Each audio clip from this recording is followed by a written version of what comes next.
नमस्कार. श्री प्रतिरामराज होमिओपॅथिक हॉस्पिटलमध्ये आपले स्वागत आहे. आज आपण फ्रोजन शोल्डर म्हणजे काय याबाबत माहिती घेणार आहोत.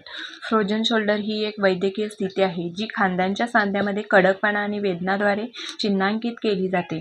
त्यांच्या प्रारंभामध्ये खांद्याच्या सांध्याला वेढलेल्या संयोजी ऊतक कॅप्सूलचे घट्ट होणे आणि घट्ट करणे समाविष्ट आहे, ज्यामुळे त्यांच्या हालचालीच्या नैसर्गिक श्रेणीमध्ये अडथळा निर्माण होतो.